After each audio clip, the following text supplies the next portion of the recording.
Okey, baiklah. Bismillahirrahmanirrahim. Alhamdulillahirabbil wassalatu wassalamu ala asyrafil anbiya'i wal mursalin wa ala alihi wa sahbihi ajma'in. Assalamualaikum warahmatullahi wabarakatuh. Salam integrasi ilmu nakli dan nakli. Selamat petang. Alhamdulillah, bersyukur kita kehadrat Allah Subhanahu wa taala kerana dengan limpah kurnia izinnya jua pada hari ini dapat kita bersama-sama pada petang yang penuh barakah ini untuk kita bersama-sama di alam maya ini untuk kita bersembang sedikit di dalam program kita pada petang ini, iaitu Jom Sembang at Jabatan Pendaftar.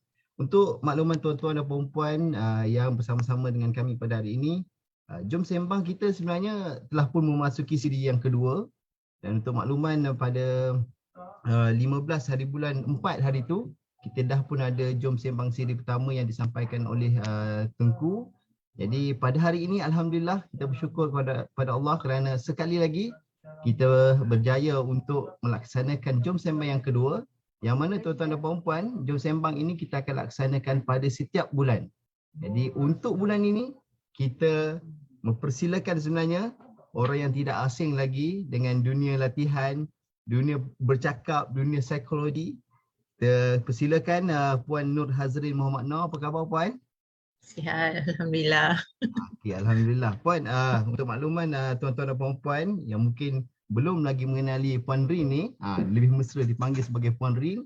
Puan Rin ni adalah seorang pegawai psikologi dan juga seorang kaunselor lah, yang mana sekarang bertugas di bahagian pembangunan sumber manusia Jabatan Pendaftar. Saya kira yang mana banyak mengikuti program-program ataupun talk yang disampaikan oleh Puan Rin ataupun yang dikelola oleh bahagian Puan Rin, bahagian psikologi, cukuplah mengenali Puan Rin siapa. Okey. Puan Rin hari ni okey Puan Rin Okey, insyaAllah kita buat santai-santai saja petang ni. Okey, cantik. Nama pun Jom Sembang kan, insyaAllah. Okey. Tuan-tuan dan puan-puan, hari ini bersama dengan Puan Rin kita akan berbicara berkaitan dengan tajuk kita, iaitu stres di tempat kerja, bagaimana untuk kita bertahan. Kita tahu di tempat kerja sehari-hari kita ada pelbagai dugaan, cabaran. Jadi hari ini mungkin kita akan dikupaskan sedikit bagaimanakah cara untuk kita bertahan daripada stres itu. Kerana nak tak nak, stres itu mesti akan ada di tempat kerja, kan? Sama ada datangnya daripada diri kita sendiri, datang daripada orang atasan, datang daripada orang bawah ataupun keadaan sekeliling itu. Jadi bagaimana untuk kita bertahan? InsyaAllah tuan-tuan dan puan-puan kita akan kupas pada petang ini, dan saya tak berniat untuk panjangkan lagi bicara saya. Dengan segala hormatnya, saya persilakan Puan Rin untuk teruskan. Persilakan Puan. Baik, terima kasih kepada Saudara Wadi selaku moderator atau MC kita pada petang ini. Alhamdulillah. Assalamualaikum warahmatullahi wabarakatuh, tuan-tuan dan puan-puan. Pertama sekali saya ucapkan berbanyak terima kasih dan tahniah kepada tuan-tuan dan puan-puan kerana dapat dan sudilah sebenarnya mengeluangkan masa bersama-sama untuk mengikuti slot Jom Sembang at Jabatan Pendaftar ini, ya. Alhamdulillah. Jadi kalau misalnya kata tak ada apa-apa pengisian pada petang ini, saya pasti sudah tentulah tuan-tuan dan puan-puan akan fokuslah kepada tugas hakiki masing-masing, betul tak kan? Okey, so tak apa, tiada masalah kalau sambil-sambil tuan-tuan dan puan-puan melaksanakan tugas masing-masing sambil dengar perkongsian daripada saya pada petang ini, dan kita sama-sama menimba ilmu. Jika ada di antara tuan-tuan dan puan-puan nanti sepanjang slot saya ini, kalau ada apa-apa isu, masalah ataupun pandangan ataupun persoalan, boleh saja terus open mic dan bertanya ataupun terus tuliskan di chat. So sambil-sambil tu nanti Rusetia notifykan saya boleh jawab teruslah insyaAllah. Okey. Jadi tuan-tuan dan puan-puan, tajuk yang diberikan kepada saya ataupun ditetapkan untuk slot petang ini adalah stres di tempat kerja. Mampukah bertahan? Okey. So tuan-tuan dan puan-puan, saya pasti setiap daripada kita ni mesti kan pernah menghadapi stres lah di office, di tempat kerja. So macam tak logik lah kan kalau misalnya kata kita tak pernah hadapi stres walaupun sedikit. Kan jadi maknanya stres tu sebenarnya perlulah dalam kehidupan kita ni. Kan cuma bagaimana kita nak mendefinisikan stres tu, dia tahap 1 ke 2 ke tahap 3, tahap dah teruk ke, ataupun bagaimana kan levelnya tu. So itu kita sahaja yang boleh define. Okay? Dan bagaimana kita nak hadapi stres tu sudah tentu ada cara-cara yang tersendiri bergantung kepada setiap individu lah, kan. So macam saya sendiri, walaupun saya sebagai seorang kaunselor, saya sendiri ada juga stres yang saya hadapi. Tuan-tuan dan puan-puan, okey, tak kira lah kita berada di tahap mana sekalipun dalam kerjaya kita, dalam kerja kita, sudah tentu kita ada tahap stres kita yang tersendirilah. Jadi di situ menunjukkan bahawa kita ni sebenarnya insan biasa, tuan-tuan dan puan-puan, ya. So stres itu sangat perlu untuk kita move on. Tetapi kalau stres yang lebih teruk lagi yang menyebabkan kita stuck, okay, itu kita kena do something lah. Macam mana kita nak hadapi stres itu dengan betul, ya. Okay, so sekejap saya share slide, ya. Okay, so tuan-tuan dan puan-puan, macam yang saya cakap tadi, perkongsian kita pada petang ini santai-santai sahaja, okay, santai-santai sahaja. So jika tuan-tuan dan puan-puan ada apa-apa persoalan, just share pandangan ataupun soalan tuan-tuan dan puan-puan. Okay. Okey, stres di tempat kerja mampukah bertahan? Mampu ke kita nak tahan? Okey, mampukah tuan-puan bertahan kalau sedang menghadapi stres di office ni, kan? So kita tengok macam mana nanti, kan? Okey. Sebelum saya further discuss tentang macam mana nak hadapi stres dekat pejabat. Okey, so saya nak share dulu kenapa kita selalu ditimpa masalah dalam kehidupan. So mesti kita tertanya-tanya, kan, kenapa aku asyik ada masalah je ni, kan? Boleh tak nak jadi macam dia orang tu, macam orang tu, macam orang ni, macam si Polan tu, macam si Polan ni, macam happy je hidup dia, macam tak ada masalah je, kan? So mungkin ada di antara tuan-puan yang pernah terfikir begini, kan? Sebenarnya tuan-tuan dan puan-puan, ada setengah manusia, ada setengah individu, luaran dia nampak happy, macam biasa, tak ada apa-apa yang berlaku. Tetapi di belakang kita, tu dia, kan, banyak saja isu-isu, masalah-masalah yang dihadapi yang kita tak tahu pun, okay, macam mana dia kendalikan hidupnya, kan. So kenapa kita ditimpa masalah dalam kehidupan? Ini satu persoalan, ya. So di sini saya nak kongsikan benda ni. Mungkin ada di antara kita yang pernah dengar atau pernah baca atau pernah terdengar atau pernah orang kata dengar saya kongsikan dalam talk-talk sebelum ni lah berkaitan dengan hierarki keperluan Maslow. Okay, ataupun Englishnya Maslow Hierarchy of Needs, ya. Jadi ini adalah piramid ni, kan. Okay, piramid ni kita kena baca dia daripada bawah. Okay, bagi yang tak pernah tengok atau dengar atau baca, so piramid ni kita kena baca dia daripada bawah lah. Alright. So daripada piramid ni nanti mungkin tuan-tuan dan puan-puan akan nampak kenapa kita sering ditimpa masalah dalam kehidupan. Alright. Kita pergi daripada bawah dulu, tuan-tuan dan puan-puan. Okay. Keperluan yang utama, yang pertama yang kita perlu ada dalam hidup kita adalah keperluan fiziologi. Ya. Actually keperluan fiziologi dan keselamatan ini di bawah kategori keperluan asas lah. Okay. So keperluan fiziologi ni macam makanan, minuman, kesihatan, udara, kan, dan sebagainya. Okay. Jadi kalau kita tengok, okay, sambil-sambil ni tuan-tuan dan puan-puan buat introspeksi diri. Ya. Introspeksi ni maknanya lihat ke dalam diri sendiri. Okay. Kita menilai diri kita sendiri. Okay. So tuan-tuan dan puan-puan lihat sendiri dalam kehidupan masing-masing. Okay. Makanan cukup tak? Minuman, okay, makan minum cukup tak dekat rumah tu ataupun di pejabat? Okey, kesihatan macam mana? Adakah tuan-tuan dan puan-puan ni sihat? Okey, tak ada sebarang penyakit, sihat sejahtera di sudut emosi, mental, semua sihat tak? Kan? Okey, so setiap hari tuan-tuan dan puan-puan bangun daripada tidur, cuba fikirkan benda ni. Okey, macam mana kesihatan kita? Okey, macam manakah keadaan diri kita, emosi hari ni, mental kita, fikiran kita hari ni segar ke tak? Okey ke tidak, stabil ke tidak, ni nak pergi office ni setiap pagi bangun, kan. Okey, so cuba nilai semua tu, ya. Ada setengah daripada rakan-rakan kita, okey, mungkin juga makan minum dia tak cukup, gaji tak cukup, banyak komitmen, ramai anak-anak misal kata, ataupun banyak komitmen nak bayar itu ini dan sebagainya. Jadi gaji yang ada pun cukup-cukup je untuk survival hidup dia sekeluarga, kan. Jadi dekat situ simpanan pun tak ada dan sebagainya. Jadi di situ menyebabkan dia ada masalah. Masalah apa? Masalah dari segi ketidakcukupan keperluan asas dia, keperluan fiziologi dia lah.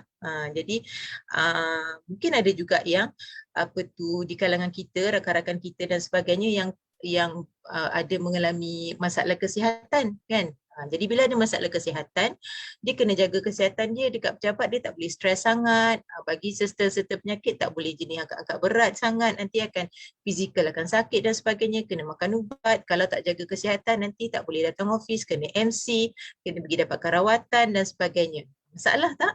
Masalah lah kan.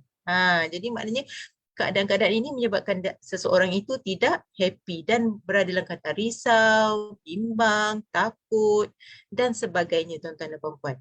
So maknanya jika ada di kalangan kita yang mengalami keadaan-keadaan situasi-situasi tersebut, ini bermakna kita itulah isu dan masalah dalam kehidupan kita yang mana kita perlu atasi dan kita perlu hadapi. Selagi mana kita masih hidup, kita perlu hadapilah isu-isu ataupun situasi-situasi tersebut kan. Okay. Keperluan asas yang kedua adalah keperluan keselamatan. Okay. So keperluan yang macam mana? Pakaian, tempat tinggal, okay.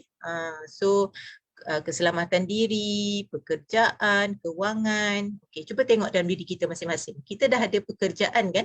Masing-masing bekerja, sedang bekerja sekarang ni kan. So situ dah save dah satu perkara kan. Tetapi kewangan, cukup tak kewangan? Mungkin ada di kalangan kita yang memang di sudut financial stable, okey, tak ada masalah. Tapi ada di kalangan kita yang tak cukup kewangannya tadi kan, menyebabkan makan minum survival dia terganggu dan dia terpaksa buat kerja lebih, misal kata kan. Jadi kat situ isu tak? Isu kan, sebab dia terpaksa perlu untuk cari pendapatan sampingan untuk sara keluarga, sara diri, survival dan sebagainya ya. Mungkin ada di antara kita juga yang pakaian, contohnya di sudut pakaian, okey. Mungkin ada separuh kita yang okey financially, boleh beli baju setiap kali dapat gaji, beli pakaian macam tu kan. Okey, untuk diri sendiri, untuk anak-anak dan sebagainya. Tapi mungkin ada di antara kita yang tak dapat pun nak buat macam tu. Okey. Setahun sekali, tunggu hari raya sahaja ke dan sebagainya sebab duit tak cukup. Kan, jadi itu isu tuan-tuan dan puan-puan. Okay, sebab itu masalah tu datang tanpa diundang sometimes kan. Okay, jadi ini adalah kata keperluan asas. So jika keperluan asas yang utama ni, fiziologi dan keperluan keselamatan ini tidak dapat dipenuhi ataupun belum betul-betul occupied lah, belum betul-betul sempurna, apatah lagi lah kita nak capai keperluan-keperluan yang di atas ni. Kan? Okay. Kita pergi pula kepada keperluan psikologi yang terdiri daripada keperluan sosial dan penghargaan ni kan. Okey, kita tengok keperluan sosial. Okey, keperluan sosial ni bermaksud sebab kita ni tuan-tuan dan puan-puan hidup bukan seorang-seorang kan. Kita ni hidup di kalangan di dalam keluarga kita, lepas tu kita ada jiran-jiran tetangga, kita ada kawan-kawan, okey. Kita ada saudara mara yang ramai. Kita ada ramai orang di keliling kita kan. Okey, so maknanya dekat sini dalam lingkungan kehidupan kita, kita perlukan hubungan dengan orang lain. Kita perlukan persahabatan dengan orang lain juga. Okey, kita perlukan satu hubungan yang baik dengan semua orang lah yang kita berdepan, dengan ketua, dengan rakan sekerja, dengan staf kita dan sebagainya. Okey, kalau dalam lingkungan keluarga ataupun di luar daripada pejabat ni, dengan ahli keluarga kita secara keseluruhan, okey, dengan sesiapa sahajalah dekat luar sana kan. Jadi jikalah sekiranya kita di pejabat ni contohnya kan, dalam konteks kita di USIM ni, jikalah sekiranya kita ni ada masalah, okey, biasanya kalau berdasarkan pengalaman saya kendalikan sesi-sesi kaunseling, biasanya kita ni kalau di pejabat, kita biasa ada masalah dengan staff ataupun kita ada biasa masalah dengan ketua. Dua tu je sebenarnya kan. Okey, ada juga di antara staff-staff yang datang kat saya, dia kata dia ada masalah dengan rakan sekerja, ada jugalah kan. Jadi perkara-perkara itu akan memberikan masalah kepada kita. Perkara-perkara itu akan menyebabkan kita kerja tak seronok. Okey, kita ada hubungan yang tak baik dengan orang-orang keliling kita kat pejabat. Itu masalah tak? masalah kan. Jadi perkara tu menyebabkan kita tak happy. Jadi sebab itu tuan-tuan dan puan jangan kita cari masalah tu. Ya. Okey. Kemudian seterusnya apa namanya ni, keperluan yang keempat ni adalah keperluan penghargaan. Okey, nampak macam simple kan? Nampak macam mudah, tapi tuan-tuan dan puan-puan, percayalah cakap saya, kadang-kadang perkara yang simple ini yang kita terlepas pandang. Okey, yang kita tak nampak dia sangat perlu. Sebab itu kenapa dia diletakkan di yang keempat, bukan yang pertama. Sebab kita kena penuhi semua ni dulu. Kita perlu ada semua ni dulu baru kita open kepada ataupun maknanya kita boleh capai, kita kena cari keperluan penghargaan. Okey, apa dia? Okey, keperluan penghargaan ini ialah keadaan di mana kita juga memerlukan sokongan. Okey, contohnya sokongan lah, moral support daripada orang keliling kita, daripada ketua-ketua, daripada rakan sekerja kita, daripada ahli keluarga kita. Kita perlukan sokongan tu, moral support tu. Dalam kerja kita, dalam apa juga benda yang kita buat, yang kita lakukan, kita perlukan moral support. Moral support yang macam mana?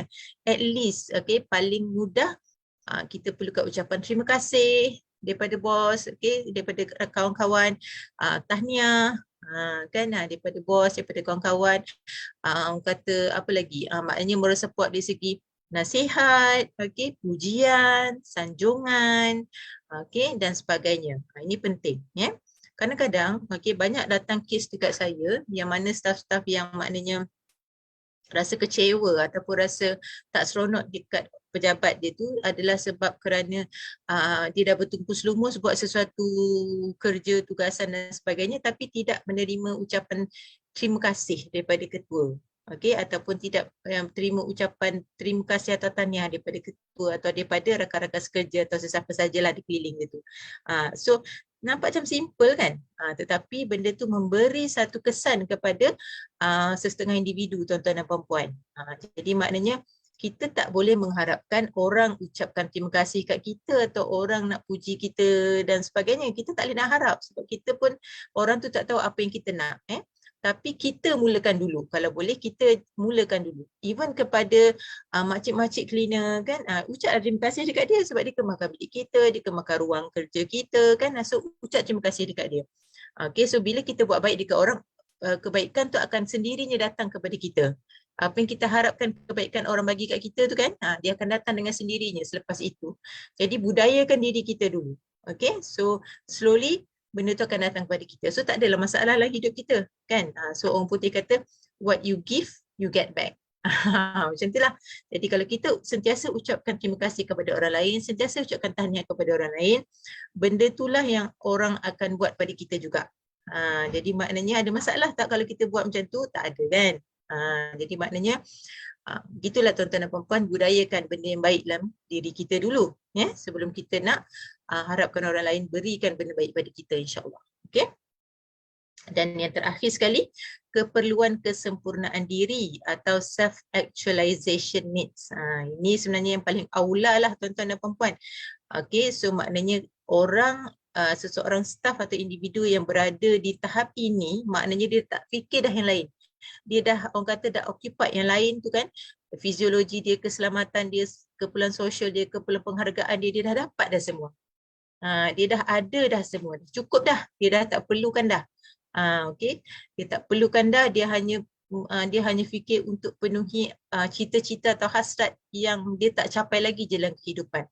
Okay, biasanya orang yang berada di tahap umur hujung dewasa lah, ya, mungkin dalam umur dah dekat nak pencen ke misal kata kan, biasanya umur-umur macam ni lah yang dah berada di tahap ini.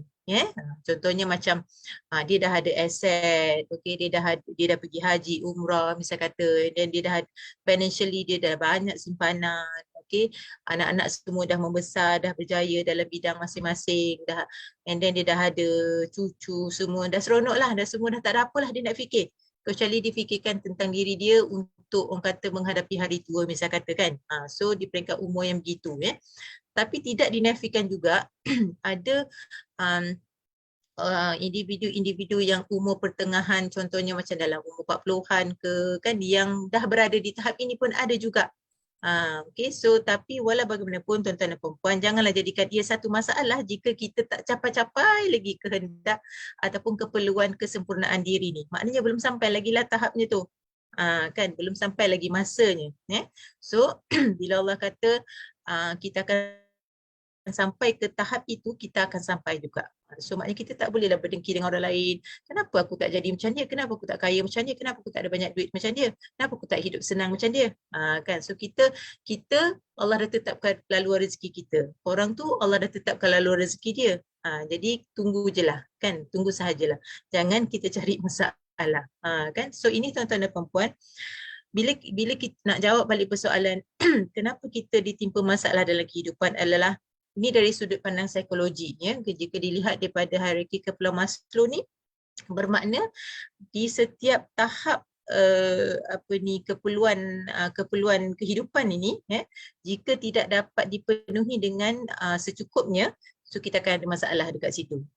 Sebab itu isu common yang berlaku di pejabat atau di mana-mana PTJ pun saya pasti maknanya ada mesti berlaku staff yang punch in lewat, datang lewat, kan. Lepas tu MC semua, kan, mula isu-isu gitulah.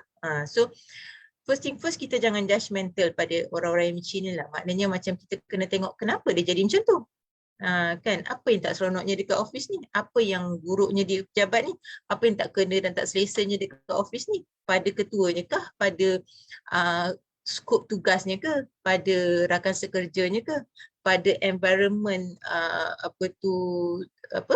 pejabat tu ke. So benda tu semua memainkan peranan, tuan-tuan dan puan-puan. So that's why ini pencerahan yang awal lah, mukadimah saya. Kenapa kita ditipu masalah dalam kehidupan. Okay. Setakat ni, ada apa-apa nak tanya? Semua jelas tak? Semua okey ke? Masih bersama dengan saya?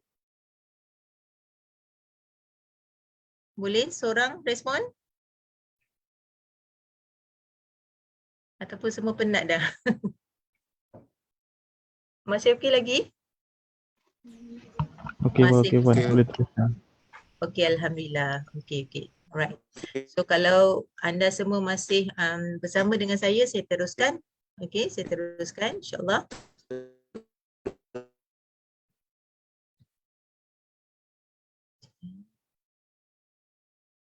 Next. Okey. So saya masuklah kepada apakah itu stres. Okey, tuan-tuan dan puan-puan, tadi saya dah terangkan bahawa kita perlu penuhi di setiap keperluan tadi, kan, keperluan asas, keperluan psikologi dan juga keperluan kesempurnaan diri. Dan jika keperluan-keperluan itu kita tidak penuhi, terutama keperluan dua di bawah tadi itu, stres akan datang. Apakah itu stres? Stres ni adalah satu tekanan.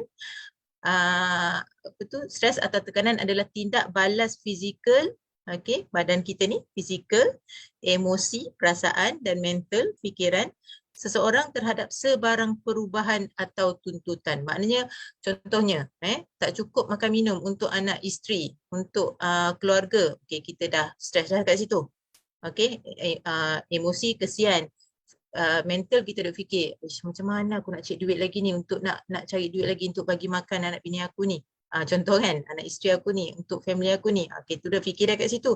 Lepas tu pergilah buat kerja part time, kan, siang dah kerja kat USIM dah, malam kerja pula part time lagi, Grab ke apa ke, kan, jadi dah penat dah dekat situ. Fizikal pula penat, bila penat dah sakit pula, kan, jadi tu semualah. So kita akhirnya jadi stres, Tapi tuan-tuan dan puan-puan, Allah dah sebut dalam surah Muhammad ayat 31 yang bermaksud, sungguh kami benar-benar akan menguji kamu sekalian agar kami mengetahui orang-orang yang berjuang dan orang-orang yang sabar di antara kamu sekalian. So Allah dah sebut dah ni. So maknanya ujian tu Allah beri kepada hamba-Nya yang terpilih lah. Sebab Allah tahu bila kita ni diuji, bila hamba-hambanya yang tertentu tu diuji, hambanya itu berupaya untuk menghadapi dan mengendalikan ujian tu, mengendalikan cabaran tu. Macam tu ceritanya kan. Jadi tuan-tuan dan puan-puan, kita sebagai seorang Muslim, kita perlu yakin bahawa apa saja masalah yang datang pada kita itu adalah ujian. Okey, itu ujian. Itu mind setting kita sebagai orang yang beriman. Ya. Okey, adakah stres itu satu yang bahaya? Kan bahaya ke? Mari kita tengok ni. Ya, kalau kita tengok dekat skrin ni tuan-tuan dan puan-puan, dalam slide tu ya. So dekat situ kita tengok warna biru ni kan. Okey, bila stres tu rendah, okey, low stress boredom. Bila stres rendah, hasil kerjanya juga rendah kerana kurangnya motivasi dan tumpuan kepada kerja. Maknanya apa tu, sekejap. Okey, so dia terbalik pula dengan bila stres berada di peringkat tinggi. Okay. Bila seseorang tu terlalu stres di tempat kerja, so ia akan mengalami tekanan dan menunjukkan tanda-tanda stres lah. Okay. Dan bila stres di peringkat sederhana, okey, okey-okey je kan, dia boleh hadapi lagi stres tu, ia adalah yang paling baik kerana ia akan meningkatkan motivasi dan perkembangan hidup seseorang itu. So maknanya stres ni tuan-tuan dan puan-puan adalah perlu. Ya. Stres ni perlu sebenarnya sebab kalau tak ada stres sangat pun, kalau tak ada stres langsung pun, kita tak bergerak lah. Sedikit tekanan perlu ada dalam kerja. Contohnya macam, okey, bos bagi kerja hari ni, okey, saya nak you siapkan dalam sehari, you nak, contohnya dia sebut kertas kerja, okey, saya nak you siapkan dalam tempoh hari ni, petang ni you submit kat saya. Tu stres tak? Stres kan, sebab kita ada banyak lagi kerja-kerja lain nak buat ni, tiba-tiba bos bagi tugas yang baru, tapi itu adalah satu tekanan, sedikit tekanan yang perlu untuk kita move, untuk kita buat. Ya, kalau tak ada stres pun, kita duduk relax, tak ada stres pun yang berlaku pun, kita rasa boring juga. Okay, saya pernah menghadapi seorang klien yang mana datang berjumpa dengan saya, dia kata, puan, saya dekat office tu saya macam tak ada kerja sangat. Okay, saya macam tak banyak sangat kerja. Bila bos saya bagi kerja, saya buat siap. Lepas tu dah relax dah. Saya tanya bos saya, ada lagi tak kerja? Okey, kejap. Okey, lepas tu lama tempoh tak ada kerja. Kan? Semua benda dah siap. Kan tak ada tekanan. Jadi boring juga kan? Okey, jadi maknanya itu kalau stres yang, maknanya kalau misal kata tak ada stres, tak ada sedikit tekanan dalam kehidupan, so stres juga jadinya. Kan? Okey. So apatah lagi lah kalau kita banyak tekanan dalam hidup. Okey. So bagaimana stres itu terjadi tuan-tuan dan puan-puan? Apabila kita ditimpa beban atau masalah, sesuatu isu, ya. So biasanya macam-macam perasaan yang datang, kan? Kita akan rasa bimbang, kita akan rasa tertekan. Yang paling teruk kita akan rasa murung. Ya, kita akan menghadapi keadaan kemurungan. Itu paling teruk lah tu, yang kita tak boleh nak selesaikan masalah yang mengganggu kita tu kan. Dan akhirnya physically kita akan jadi tak bermaya. Okey, kita lesu, letih. Okey, dan last kita akan jadi konflik dengan diri kita, berkonflik dengan orang sekeliling kita di pejabat, dan akhirnya kita akan sakit. Ya. Tuan-tuan dan puan-puan, banyak kes yang saya hadapi dalam sesi kaunseling dengan staf-staf di USIM ni yang jadi macam ni. Ya, terutama apabila beban yang tak tertanggung ni tadi, dia simpan, pendam, dia tak luahkan dekat sesiapa pun. Kalaupun dia luahkan, dia kongsi dengan orang-orang yang biasa. Maksudnya kongsi tapi tak ada apa-apa tindakan penyelesaian. Lama-lama dia jadi terbeban. Okey, lama-lama dia jadi inilah bimbang, stres, dan akhir sekali depression pun datang. So makin lama makin merudum, lama-lama sakit. So kita nak elak. Dan ada kes yang di mana daripada dia sihat walafiat, okey, bila ada masalah, dah teruk sangat dan sebagainya, jumpa untuk sesi kaunseling, jumpalah doktor dan macam-macam lagi kan. Okey, lama-lama dia kena makan ubat dah. Okay, forever lah makan ubat tu. Jadi maknanya sebenarnya tuan-tuan dan puan-puan, bila kita menghadapi masalah, bila kita menghadapi apa juga isu kan, di peringkat awal ini kan, macam mana kita nak rawat masalah tu, kita kena rawat emosi kita. Jadi kita kena jumpa dengan pakar ni untuk mendapatkan rawatan emosi. Macam tu kan. Okay, ini overview bagaimana stres itu terjadi. Okay. So adakah stres itu sesuatu yang bahaya? Ia akan menjadi bahaya sekiranya dia bertukar menjadi distress ataupun kemurungan. Okay, kemurungan. So banyak kes-kes staff di USIM ni yang dia mula-mula dengan stres, okay, stres yang biasa-biasa tadi tu kan, tiba-tiba bila dia tak dapat kawal, dia tidak mendapatkan khidmat bimbingan kaunseling macam ni kan, dan lama-lama kelamaan dia bertukar menjadi kemurungan lah. Bila kemurungan, okey, datang kes tu dekat saya kena semak, saya kena check, saya kena buat ujian stres dan sebagainya. Saya nak tengok okey, tahap stres dia, tahap anxiety atau kebimbangan dia dan tahap depression dia di mana. Okey, jika boleh diatasi ataupun dicari jalan penyelesaian dengan bimbingan kaunseling dan psikoterapi yang dilakukan dalam sesi bersama dengan saya, it's okay. Tapi kalau misalnya kata dia dah teruk, okey, so perlu dirujuk kepada psikiatris lah, macam tu ya. Okey, tuan-tuan dan puan-puan, cuba kita tengok apakah simptom-simptom stres sebelum kita nak pergi macam mana nak atasi stres tu kan. So kita tengok simptom-simptom stres, sambil tu tuan-tuan dan puan-puan boleh tengok ke dalam diri sendiri, ada tak simptom-simptom ni berlaku, pernah ke tidak. Okey, dan bagi yang mungkin tak pernah melalui stres yang teruk ke apa ke dan sebagainya, so lihat perkara ni supaya selepas ni kalaulah berlaku sudah tahu dah apa nak buat kan. Okey, so kita tengok simptom stres dari sudut fizikal ya. Okey, tuan-tuan dan puan-puan, kita boleh tengok dekat situ ya.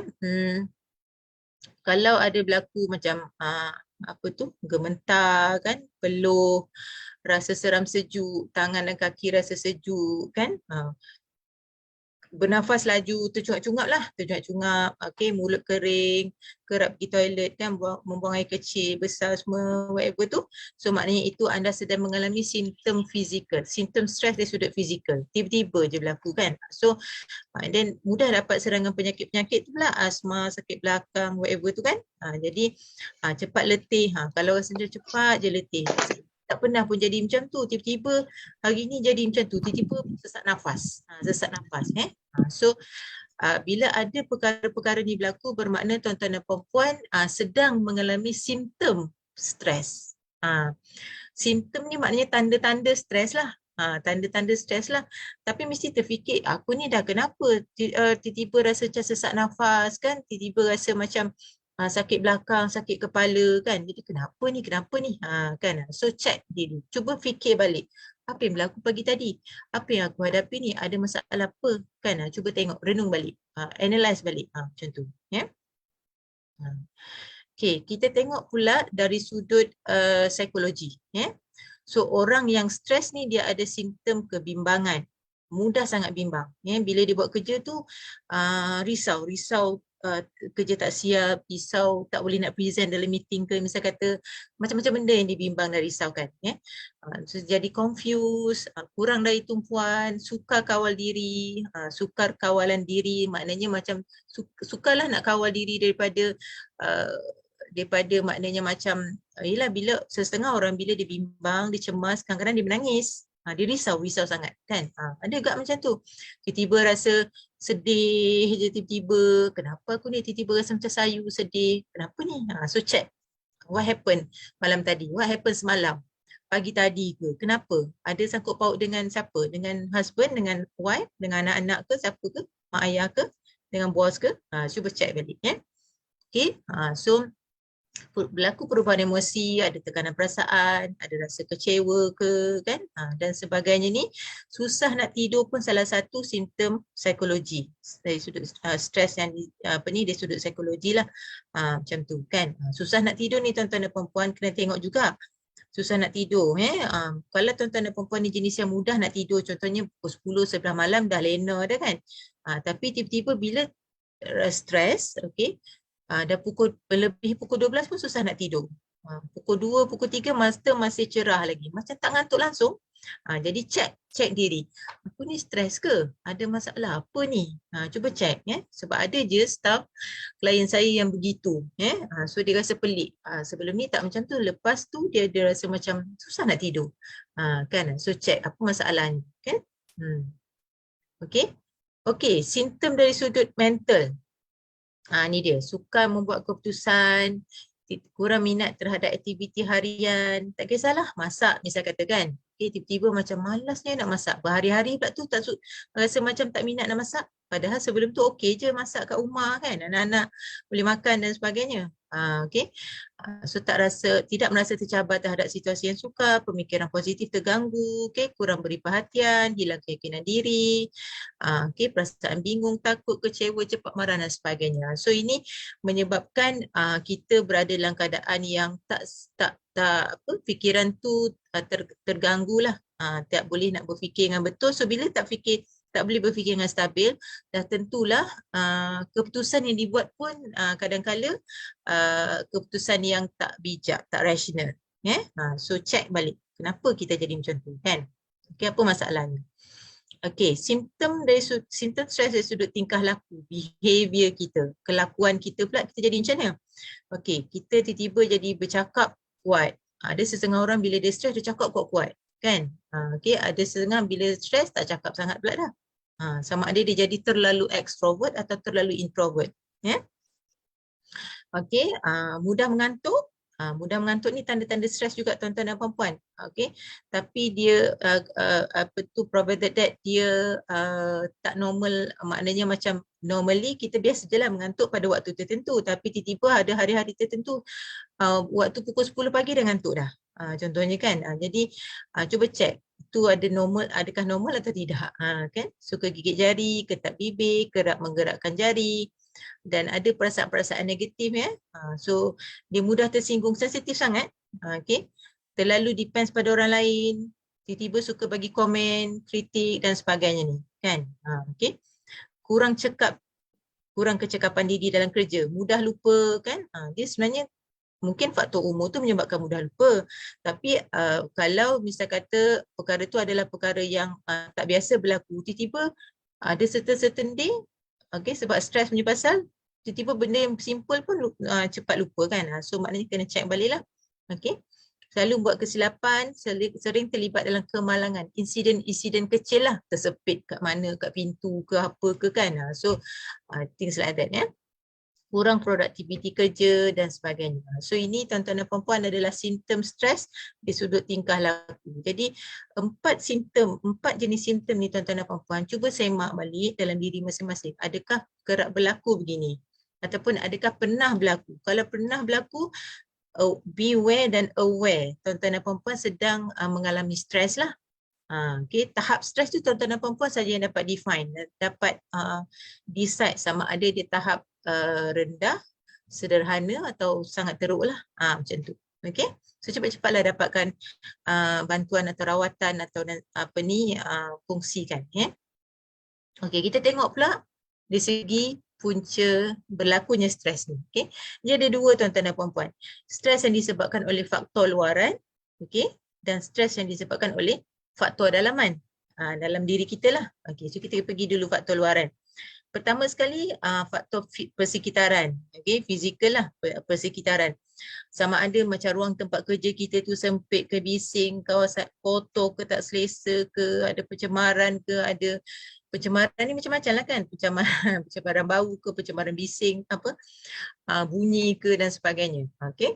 So tengok kan, so ada setengah orang yang tak suka bekerja di ruang ataupun di dalam keadaan yang bising.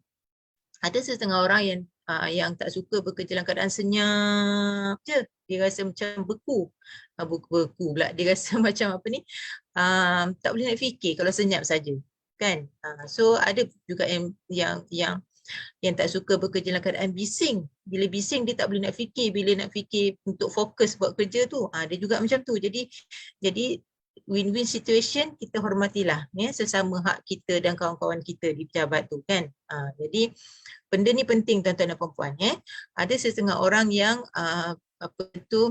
tak suka bila bekerja dalam keadaan yang lampu tu terlalu cerah ataupun yelah kan, terlalu terang sangat, tak boleh juga, dia jadi pening. Jadi itu semua memainkan peranan tuan-tuan dan puan-puan. Kadang-kadang kita tak sedar pun faktor tu kan. Kadang-kadang kita tak sedar.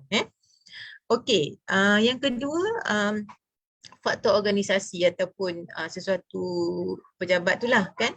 berlaku tekanan kerja, kurang perkembangan kerjaya, burn out, sikap orang di pejabat, kurang kompeten dan sebagainya. So perkara-perkara ni, situasi-situasi ni pun menyebabkan kita stres juga dan menyebabkan orang lain pun stres sama. Ya. Peristiwa yang disebabkan oleh peristiwa, perceraian, kematian, perpisahan, okey. Ni reshuffle ni, pertukaran jabatan pun menyebabkan stres tinggi juga. Boleh jadi macam tu kan. Perpindahan, berpindah kan daripada rumah baru kepada rumah lama, daripada pejabat baru kepada pejabat lama kepada pejabat baru, rumah lama ke rumah baru, silap kan. Jadi maknanya ini semua menjadikan kita stres, boleh menjadikan kita stres. Dan dari sudut sosial pula, konflik, berlaku konflik dalam hubungan interpersonal kita dengan sesiapa sahaja. Macam saya terangkan di awal tadi kan. Jadi ini tuan-tuan dan puan-puan adalah simptom punca stres. Adalah punca stres. Okey. Jadi terima kasih. Jadi bila macam tu maknanya tuan-tuan dan puan-puan kita mudah dilanda stres lah tadi jika berlaku faktor luaran ni. Punca disebabkan oleh faktor luaran ni. Okey. Alright. Satu lagi, punca stres yang disebabkan oleh faktor dalaman kan, okey, yang berlaku dalam diri kita. Contohnya kita ada masalah personality yang pelbagai. Ini abstrak lah. Okey. Kita ni mungkin jenis personality yang malas ke, yang tak pembersih ke, itu pun menyebabkan kita stres dan orang lain pun stres dengan kita juga kan. Bila orang lain stres dengan kita, kita pun ada masalah dengan orang tu. Jadi kita pun stres. Macam tu kan. Okey. So dari sudut biologi, menghadapi pelbagai penyakit fizikal yang memberi kesan kepada fungsi diri dan peranan. Okey. So kita ada penyakit tertentu yang kita hadapi kan. So memang saya pun ada juga klien-klien saya yang mengalami keadaan ini tuan-tuan dan puan-puan ya. So daripada dia seorang yang happy kan, yang seorang yang orang kata gembira kan, bila dia sakit, ada menghadapi kesakitan kan, jadi dia rasa macam tak happy, dia rasa stres, rasa macam murung dan sebagainya. So ini pun satu punca juga kan. Satu lagi punca disebabkan oleh emosi yang negatif. Okey, rasa rendah diri, was-was, cemburu dengan orang lain, dengan kekayaan, dengan kejayaan kawan-kawan kita bisa kata, dia jadi stres dekat dia kan. So and then tak yakin diri, ini semua perkara-perkara yang negatif yang menyebabkan seseorang itu jadi stres ya. Lepas tu pemikiran negatif. Tadi emosi negatif kan, ini fikiran, cara berfikir negatif. Okey, fikir bahawa diri tak pandai lah, tak hebat lah, tak boleh berjaya macam orang tu lah. Okey, fikir yang dia tak boleh buat dan sebagainya. Kan. Jadi benda-benda ni semua menyebabkan kita jadi stres. So siapa cari masalah? Kita sendiri, betul tak? Okey, so nanti di akhir nanti saya akan kongsikan bagaimana untuk kita keluar daripada stres ni, untuk kita bertahan diri kita kat pejabat tu Okey. Jadinya apabila dilanda stres, apa yang perlu dibuat? Okey. So dalam kehidupan kita atau dalam diri kita ni tuan-tuan dan puan-puan, dia sama ada kita fight, kita lawan, bertindak balas dengan punca masalah yang berlaku yang menyebabkan kita stres tadi tu, atau situasi yang kedua ni kita mengelak, kita flight, kita mengelak untuk menyelesaikan punca masalah itu. So ni setiap daripada kita ni mesti ada sama ada grup pertama ni ke, grup kedua ni ke, atau sekejap lagi grup ketiga ni. Grup ketiga ni freeze, dia duduk dan diam kat situ, berdiam diri, okey. Nak fight pun tidak, nak flight pun tidak, dia duduk freeze dekat situ. Kan. So tuan-tuan dan puan-puan fikirlah sendiri anda berada di grup yang mana. Either you fight or flight or freeze. Okay, so yang terbaik adalah you kena fight. Okay, untuk bertindak balas dengan punca masalah, cari jalan penyelesaian. Okay, lawan masalah tu. Okay, bukan lawan lah, maksudnya macam cari jalan untuk selesaikan masalah tu. Okay, alright. So saya nak kongsikan dengan tuan-tuan dan puan-puan, apakah first aid untuk urus stres di pejabat? Okay, apakah psychological first aid yang kita boleh buat untuk kita urus stres kita ni di office, di office. Okay. Yang pertama sekali tuan-tuan dan puan-puan, okay, bila kita stres buat kerja tu kan, okay, kita kena ambil masa untuk relax. Okay, take 5. Take 5 tu apa? Bukan take 5 hours tuan-tuan dan puan-puan. Itu baik kita cuti setengah hari je kan. Ni take 5 minutes. Take 5 minutes. Apa yang boleh dibuat? Okay, macam-macam benda boleh kita buat dalam masa 5 minit tu. Kita boleh tinggalkan sekejap kerja kita tu, buat warm up, buat senaman ringan sekejap. Okay. Kita buat air ke, macam saya sambil bersesi dengan tuan-tuan dan perempuan ni, saya ada kopi. Okay, so macam coffee talk jugalah ni kan. Okay, jadi maknanya kita sambil kita boleh relaxkan diri tadi kan. Okay, bersenaman, kita boleh buat air, minum air, kita pergi toilet, okay, sembang kejap ke kawan-kawan, okay, jangan lama sangat, kita just dipanggil apa ni, pause moment, pause for 5 minutes daripada kita buat kerja tadi kejap. Okay, daripada benda hektik yang kita hadapi tadi tu, relax kejap 5 minit, okay, buatlah apa-apa kan, pergi toilet basuh muka ke kan, kalau belum solat lagi solat, macam itulah. Okay, jadi itulah tuan-tuan dan puan-puan kan. Okay.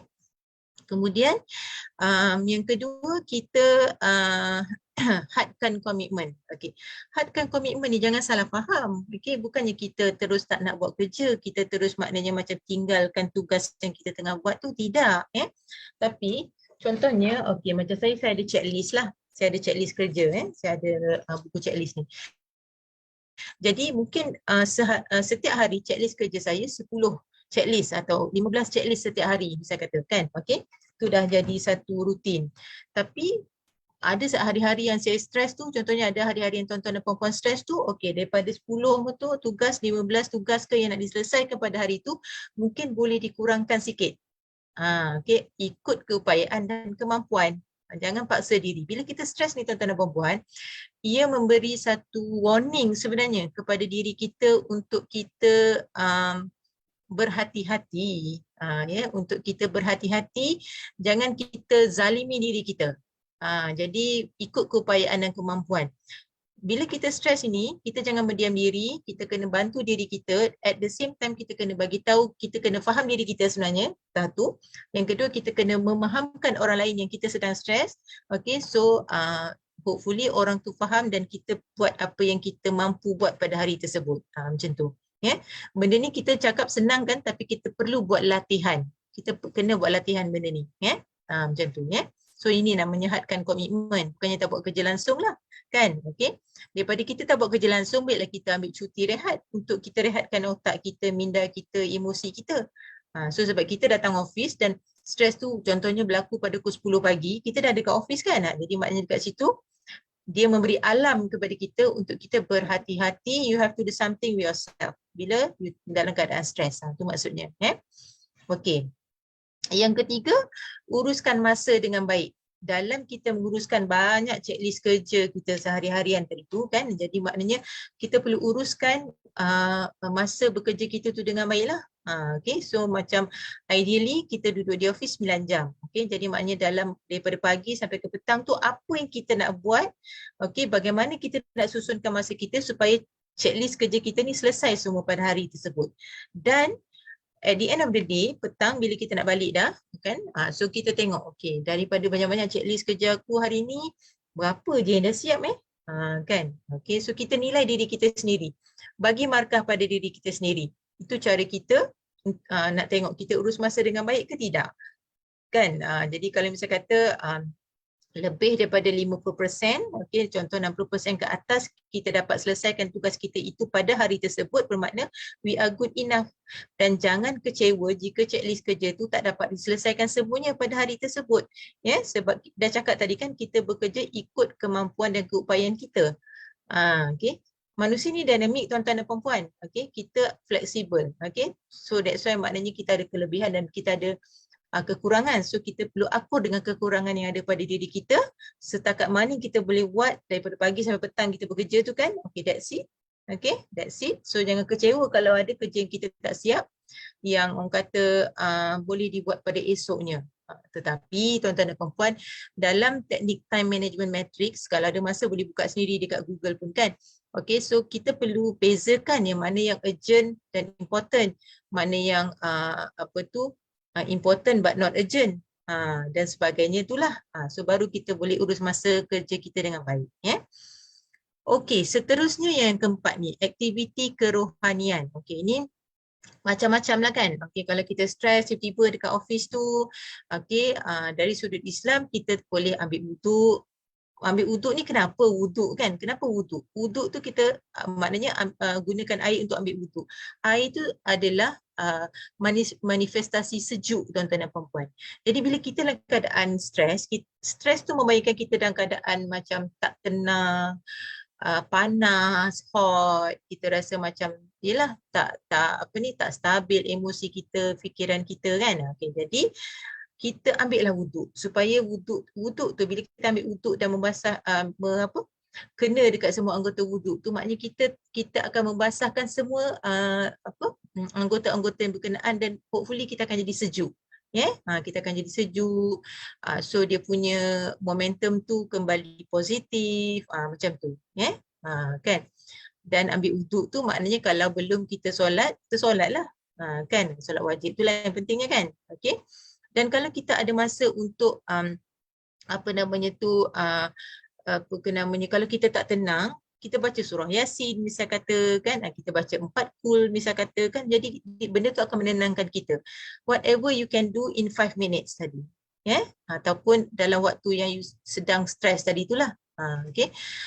Ataupun boleh juga buat buka zikir-zikir, zikir kan dan sebagainya. So itu antara aktiviti kerohanian yang boleh dibuat lah kan.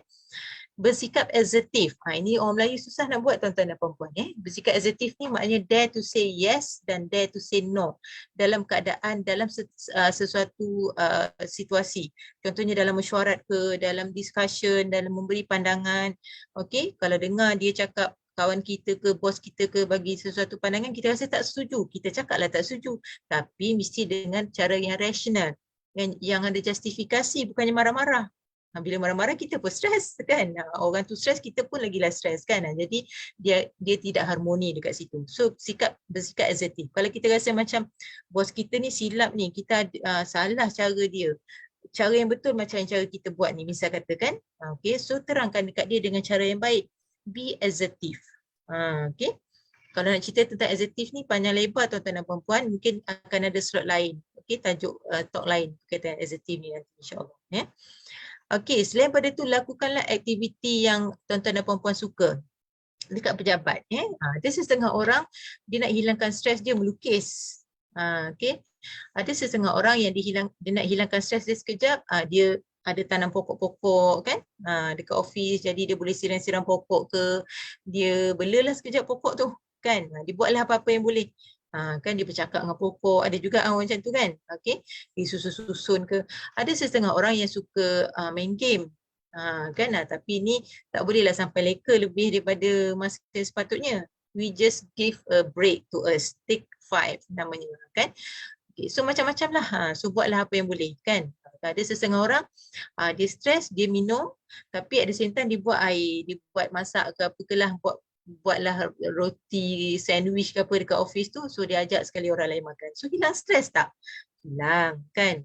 So itu antara benda lah kan, yang boleh tuan-tuan dan puan-puan buat di office dalam masa take 5 tadi.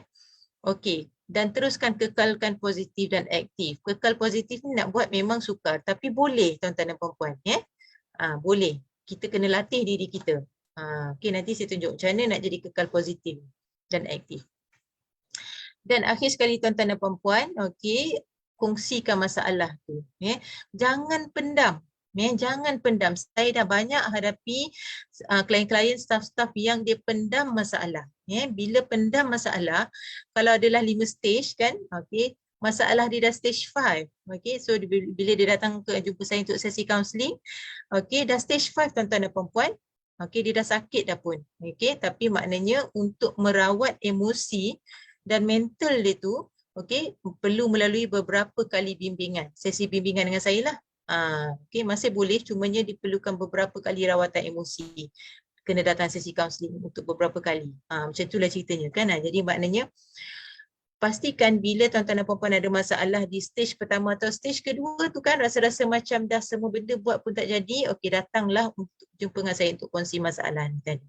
Okey. Tentang kongsi masalah ni saya nak cerita sikitlah tuan-tuan dan puan-puan ya.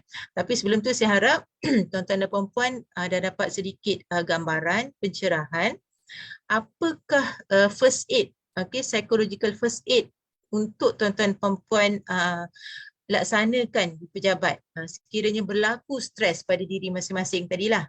Macam tu. So saya harap dapat sedikit gambaran. Okey. Okey, so untuk kongsi masalah ni tadi, tuan-tuan dan puan-puan ada pilihan sebenarnya. Okey. Sama ada tuan-tuan dan puan-puan memilih untuk kongsikan masalah tu dengan ahli keluarga kan.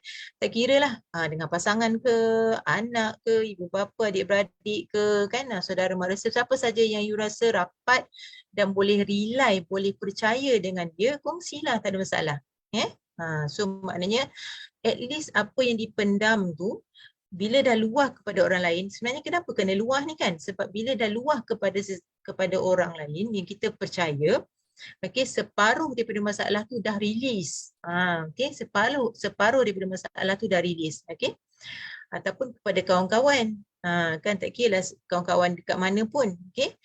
So separuh masalah tu dah release, kita rasa lega kan. Tambah pula kalau sambil kongsi masalah tu kita menangis ke misal kata kan. Jadi dengan menangis tu sebenarnya kita dah luahkan half of our problems, ada je staff-staff yang datang jumpa dengan saya sambil bercerita menangis bagai nak agak ni kan. So saya layan je. Maknanya menangis tu adalah satu pengeluahan juga sebenarnya. Dan kalau semua tak jalan tuan-tuan dan puan-puan, okey, so carilah pakar kan, kaunselor, pegawai psikologi di USIM ni yang betul-betul mengendalikan staff. Saya lah seorang, tapi overall kita ada ramai kaunselor. Di HCP kita ada kaunselor-kaunselor yang mengendalikan isu-isu pelajar. Di HR ni, Jabatan Pendaftar ni, saya mengendalikan isu-isu staff. Di FKP kita ada juga pensyarah-pensyarah kaunseling yang juga kaunselor berdaftar macam saya ni kan, yang mengendalikan isu-isu staff dan isu-isu pelajar juga. Dan isu staff dan pelajar juga sama. Jadi maknanya tuan-tuan dan puan-puan, carilah mereka ni, carilah kaunselor ataupun pegawai psikologi ni. Tuan-tuan dan puan-puan, okey, tuan-tuan dan puan-puan, ini bezanya bila kita berjumpa cari ahli keluarga atau kawan-kawan ni untuk meluahkan masalah kita, mengkongsikan masalah kita, okey, apa yang tuan-tuan dan puan-puan dapat in return adalah nasihat kan daripada mereka ni, daripada ahli keluarga, daripada kawan-kawan. Okey, dia orang akan bagi nasihat lah. Okey, so bila cerita masalah dekat dia orang, apa dia orang akan kata, okey, mungkin kau kena buat macam ni, macam ni, kau janganlah macam ni kan. Patut you buat gini, mungkin you macam ni kan. So nasihat lah. Nasihat, okay, mereka bagi dari sudut pandang dari sudut pandang mereka lah. Dan mungkin ada di antara mereka yang memasukkan nilai diri mereka dalam memberi nasihat tu. Terpulanglah dekat tuan-tuan dan puan-puan. Okay, nak ikut, tak nak ikut sudah kan. Jadi itulah kan. Tapi kalau dengan pakar tadi tu, mereka akan berikan bimbingan kaunseling dan psikoterapi berdasarkan isu yang dihadapi mengikut etika. So dia lain sikit lah kan. Jadi maknanya dia tak ada unsur nasihat. Okay, dia mengikut kepakaran dia dan mengikut isu yang tuan-tuan hadapi tu dia akan okay, contohnya isu kekeluargaan. Okay, dia akan guna teknik lain. Teknik A misalnya kata. Okay, isu stres dengan ketua. Okay, dia akan guna teknik B. Isu dengan financial issue, okey, dia akan guna teknik C contohnya kan. So itu bezalah bila kita jumpa dengan pakar dan yang bukan pakar. Macam tu ceritanya. So tuan-tuan dan puan-puan, kongsi masalah tu penting. Jangan jadikan dia dah stage 5, okey, baru kita nak cari solution.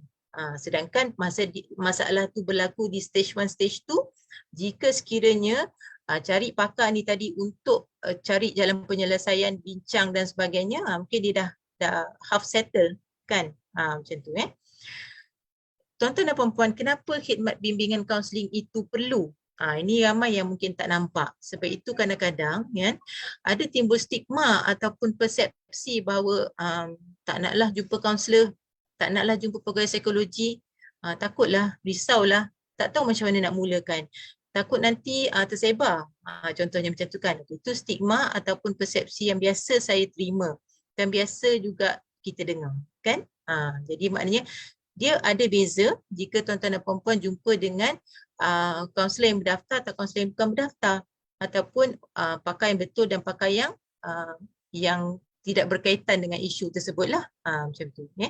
Saya sendiri pun tuan-tuan dan puan-puan, sekiranya ada certain isu yang bukan kepakaran saya akan rujukkan isu tu kepada kaunselor yang lebih pakar dalam sesuatu isu tu.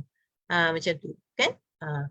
So tuan-tuan dan puan-puan, dia ada 6 sebab kenapa bimbingan kaunseling itu perlu untuk kita.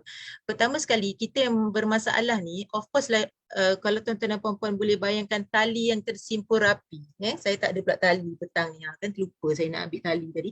Jadi kalau tuan-tuan dan puan-puan kan tali rafia yang tersimpul mati tu kan, macam itulah keadaan kita. Macam itulah keadaan emosi kita, mental kita bila kita ada masalah. Okay, bila kita menghadapi masalah, macam itulah gayanya. Kan, bila dah tersimpul mati tu, kita susah nak rungkai, kita susah nak buka menjadi seperti ini, menjadi lurus balik, susah kan? Jadi kita rasa macam boleh ni buka ni, boleh ni, tapi kita cuba kadang boleh buka, boleh selesai masalah tu, kadang-kadang susah sangat tuan-tuan dan puan-puan nak lurus balik tali tu kan. Okay, so that's why kita perlu cari perkhidmatan bimbingan dan kaunseling ni untuk membantu kita untuk memberi celik akal. Saya gariskan perkataan celik akal ni, kerana kadang-kadang kenapa saya gariskan ni, dia ada kaitan dengan yang kedua tu, poin yang kedua tu. Bila kita ada masalah, sometimes, ini juga berdasarkan pengalaman saya lah sebagai kaunselor. Kalau yang klien ni, dia tak nampak apa sebenarnya punca masalah. Punca masalah dia tu dia tak nampak. Yang dia nampak punca masalah tu, contohlah kalau masalah di pejabat kan, masalah tak selesa ataupun tak suka dengan bos, misal katakan stres dengan bos. Yang dia tahu, dia stres dengan cara bos tu, dia stres dengan tak puas hati dengan cara bos tu, misal katalah macam tu kan. So menyebabkan dia stres, banyak kerja-kerja tertunggak dan sebagainya. So dia tak tengok, dia tak menampak apa punca masalah. Bila datang sesi kaunseling, barulah saya explore masalah dia, kita tengok daripada pelbagai aspek, baru nampak sebenarnya puncanya adalah dia kurang faham arahan bos. Sebab itu bos pun ingat dia ni adalah seorang staf yang cepat catch up, cepat faham. Jadi rupa-rupanya dia ni jenis yang individu ni jenis yang staf yang nak kena terang banyak kali baru faham apa perlu dibuat. Misal katalah, jadi itulah puncanya. So bila kita dah nampak punca masalah kita, barulah kita celik akal. Nampak, ini masalah aku sebenarnya dalam kerja, patutlah aku selalu stres. Macam itu kan. Jadi yang ketiga ni, membantu staf untuk membuat keputusan nak cari jalan penyelesaian terhadap masalahnya. Jadi penyelesaian tu bukan saya yang bagi. You kena buat 1, 2, 3, 4, 5 ni. Kalau you buat 5 step ni, insyaAllah you boleh selesai masalah. Tak, bukan saya yang bagi jalan penyelesaian tu. Kita bincang sama-sama dalam sesi kaunseling tu berdasarkan apa yang berlaku. Kadang-kadang, bukan kadang-kadang lagi tuan-tuan dan puan-puan, most of the time, klien tu sendiri, staff tu sendiri yang nampak, puan saya dah nampak sikit macam mana nak selesaikan masalah saya. Daripada apa yang puan cerita tadi, saya rasa saya tahu dah nak buat apa lepas ni. Saya akan buat. So staff tu sendiri yang nampak dah apa benda yang dia nak buat untuk diselesaikan masalah dia selepas dia luahkan pada saya. So itu pentingnya tuan-tuan dan puan-puan, datanglah luahkan dalam sesi bimbingan kaunseling ni. Sebab saya akan bantu untuk beri pencerahan, bagi nampak, bagi orang kata celik akal. Punca masalah you ni sebenarnya begini. Macam ni. So baru dia nampak. Bila dia nampak, dia sendiri yang akan cakap, saya dah nampak dah apa yang saya kena buat lepas ni. Tu jalan penyelesaian yang dia nampak lah. Dia dah celik akal kan. Kemudian khidmat kaunseling ni juga memberi sokongan moral kepada staf yang bermasalah. Dan membantu staf dalam memperbaiki hubungan dia dengan individu-individu yang dia bermasalah tadi itulah. Yes, tuan-tuan dan puan-puan. Ada juga yang ambil masa untuk hubungan dia dengan orang yang dia ada masalah tu baik, pulih macam biasa, dia ambil masa. Tetapi usaha dia kena datang daripada dua belah pihak lah. Kemudian akhir sekali, memperkembangkan potensi diri dan meningkatkan motivasi kerja. Bila dah settle masalah, potensi diri tu lebih ke depan, lebih terserlah. Dia lebih jadi seorang yang bermotivasi dalam kerja dan sudah tentulah lebih nampak lagi dia punya kemahiran, potensi dia, kebaikan, apa yang boleh dia buat dan sebagainya. So itulah tuan-tuan dan puan-puan ya. So that's why maknanya penting untuk kita bantu diri kita, jangan zalimi diri kita, jangan biarkan diri kita sentiasa dihurungi masalah, menghadapi masalah yang berterusan, jangan ya. So itu maknanya kita nak zalimkan diri kita kan. Okey. Jenis-jenis perkhidmatan kaunseling. Okey, tuan-tuan dan puan-puan, kita ada 5 jenis ya. Kaunseling individu, kelompok, rujukan. Rujukan ni maknanya ketua jabatan yang rujuk kepada saya. Ya, itu sekiranya ketua jabatan tu bos-bos kita lah maknanya.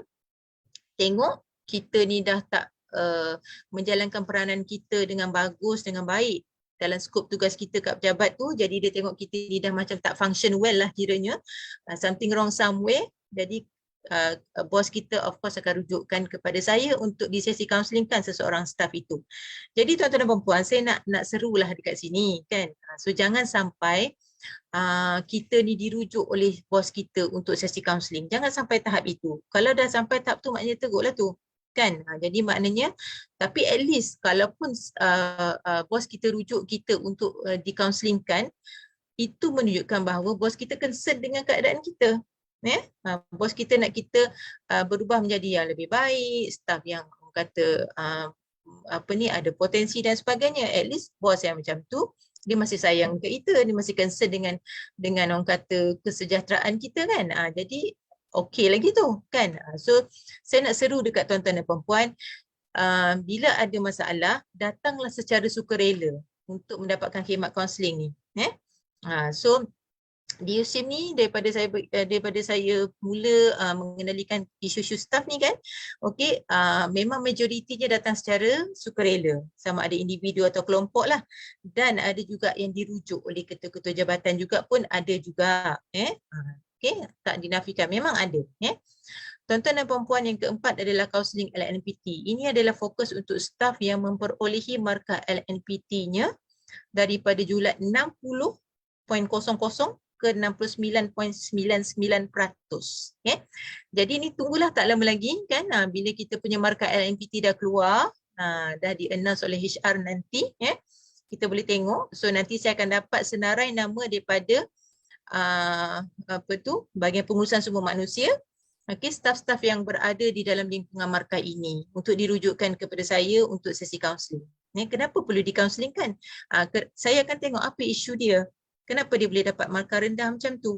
Okey, apakah adakah disebabkan oleh kerja, adakah disebabkan oleh diri sendiri tadi, faktor luaran tadi ke, atau faktor dalaman, itu semua saya akan lihat dan kita akan bimbing dia, ya.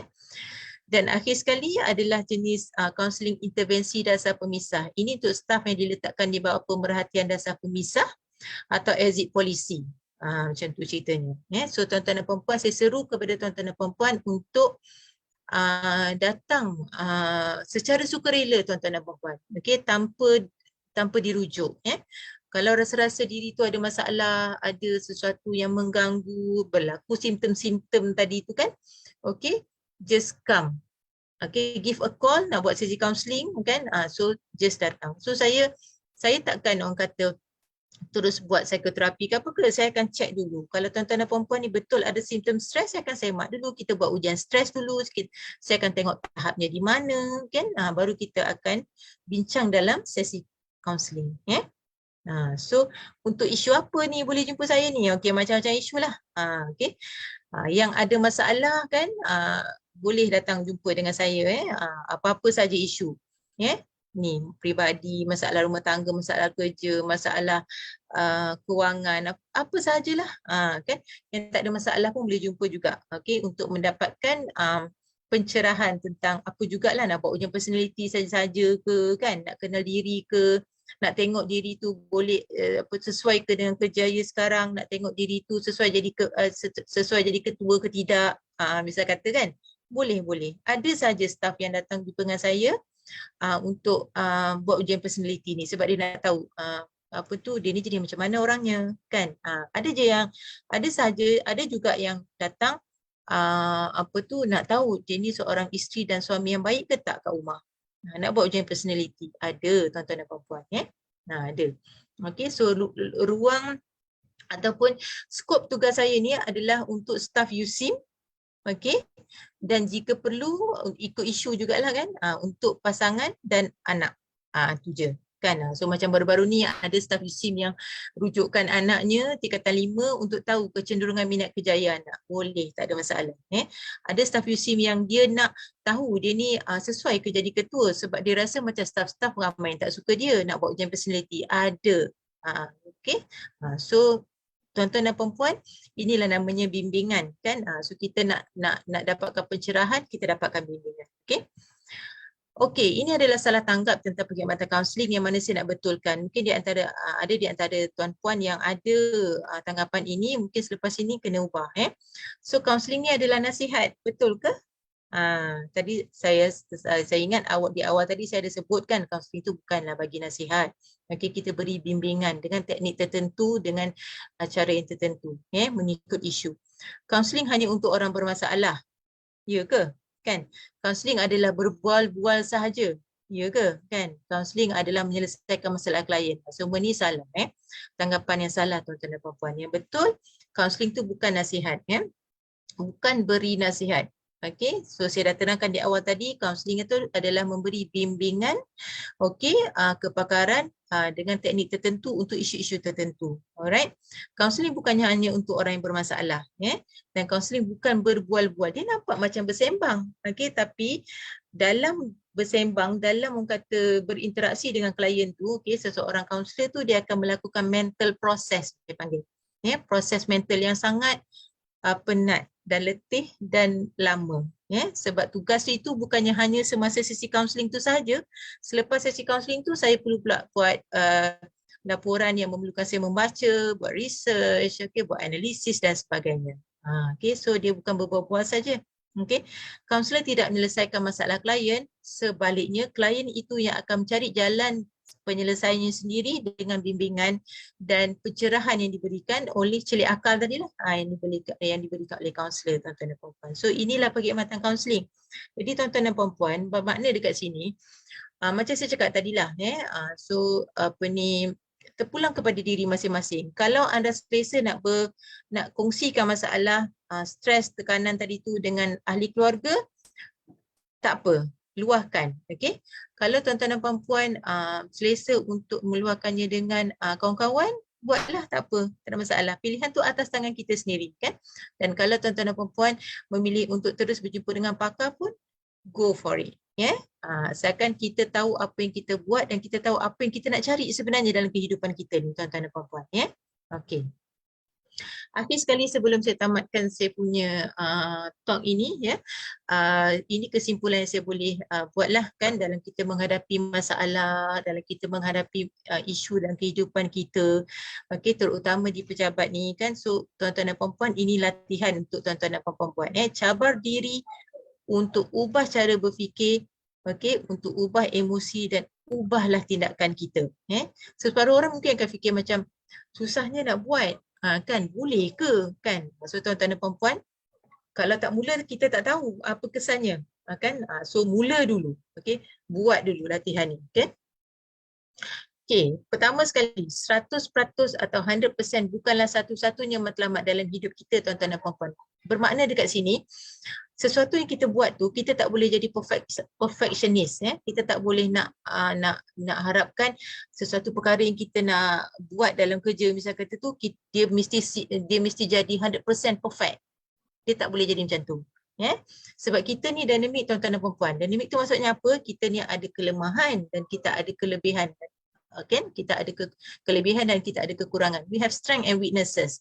So that's why maknanya sesuatu yang kita buat tu sesempurna mana pun mesti ada defect sikit, kan? Jadi maknanya 100% bukanlah satu-satunya matlamat dalam hidup. Contohlah, kita ambil satu contoh majlis convocation. Saya pasti majoriti tuan-tuan dan puan-puan yang ada dalam talk pada petang ini mesti ada pengalaman menjadi urus setia atau AJK, tak kisahlah AJK apa pun dalam majlis convocation, kan? Ataupun tak kisahlah apa-apa program, kan? So kita dah buat rehearsal, kita dah rancang, kita dah macam-macam lah kita buat untuk yang terbaik untuk sesuatu majlis atau program, kan? Tiba-tiba pada hari kejadian ada kekurangan, kelemahan, defect dekat mana-mana, kan? So kita nak salahkan siapa, kan? Jadi benda tu datang tanpa kita rancang mungkin kan. Okey, so 100% bukanlah satu-satunya matlamat hidup. Jadi jangan peningkan kepala kita, kan? Jangan pening-peningkan kepala kita. Poin kedua tuan-tuan dan puan-puan, tukarkan perkataan tetapi kepada lebih positif. So contohnya macam contohlah okey, kita datang office, kita datang kerja dan kita kata okeylah hari ni okey tepat pukul 8.30 aku nak start buat kerja lah. Tapi kawan-kawan ajak pergi minum lah. Dia ada tetapi kan. Sedangkan kita dah mindset ni daripada malam tadi lagi. Kita dah mindset dah. Kan. So bila datang hari kejadian ada pula tetapi. So tak boleh tuan-tuan dan puan-puan. Kita kena latih diri kita untuk tukar perkataan tetapi tu kepada yang lebih baik. Okey. Poin ketiga. Tukarkan perkataan kalau kepada lebih positif. Kalau ni pun satu perkataan yang bahaya. Kalau ni pun satu perkataan yang merubah kita punya mindsetting, yang merubah kita punya tingkah laku. Okey. Kalaulah aku teruskan dulu, kalaulah aku buat macam ni dulu, kalaulah aku ikut kata suami aku, kalaulah semua kalaulah. Jadi kalaulah sampai bila lah kita nak positif ni tuan-tuan dan puan-puan. Okey, kalaulah. Jadi perkataan ini adalah perkataan yang berbahaya, okey, yang tidak akan membawa kita ke mana-mana. Yang tak akan merubah kita. Perkataan kalau ni kan. Okay. Tukarkan perkataan tak boleh kepada boleh. Okay, so misal kata kita selalu sebut tak boleh ni nak present dalam meeting ni. Aku tak boleh ni nak cakap. Kenapa sebut tak boleh? Sedangkan kita tak tahu potensi kita tu di mana. Jadi maknanya kita cubalah. Okay, so insyaAllah boleh. InsyaAllah aku boleh buat. Cuba jangan zalimi diri kita tuan-tuan dan puan-puan. Bagi kata semangat pada diri kita. InsyaAllah aku boleh ni. InsyaAllah aku boleh buat. Macam tu Berhenti menjadi musuh. Tengok kan, berhenti menjadi musuh kepada diri kita sendiri. Kenapa kita nak zalimi diri kita? Kenapa kita nak cakap tak boleh dekat diri kita? Kenapa kita nak rasa tak yakin? Walaupun kita tak tahu kalau kita buat, mungkin kita akan rasa yakin dengan apa yang kita buat. Okay. Belum cuba, belum tahu, belum mula lagi. Okay. Kita belum tahu apa kesan dia. Jadi, berhentilah menjadi musuh kepada diri kita sendiri dalam apa juga situasi perkara yang kita nak buat. Dan banyakkan sebut perkataan yang penuh hikmah tuan-tuan dan puan-puan. Kita ni ada kelebihan tuan-tuan dan puan-puan, sebab kita ni dikurniakan iman dan kita menjadi seorang Muslim yang mana perkataan-perkataan seperti Masya Allah, Allahu Akbar, Subhanallah, Alhamdulillah, kan, Allahu Akbar, itu semua kata-kata hikmah yang boleh mendindingi emosi kita. Jadi jadikan perkataan-perkataan hikmah tu sebagai satu perkataan yang menjadikan diri kita positif, kan, daripada kita selalu guna tapi, kalaulah, tak boleh lah, macam tu kan. Okay, jadi gunakan perkataan-perkataan yang penuh hikmah, yang positif, yang memberi satu ketenangan lah kepada jiwa kita, yang mana bila kita sebut tu, dia secara tak langsung akan memberi ketenangan juga kepada orang keliling kita, kan. Macam itulah. So tuan-tuan dan puan-puan, itulah tadi perkongsian daripada saya. Saya harap anda semua dapat satu pencerahan ataupun celik akal daripada poin-poin yang saya kongsikan tadi tu. Semoga tuan-tuan dan puan-puan dapat nampak macam mana ingin bertahan di pejabat, di tempat kerja ni kalau berlakulah stres. Macam tu ceritanya, kan? Okay, so saya serahkan semula kepada MC kita, Cik Azwadi.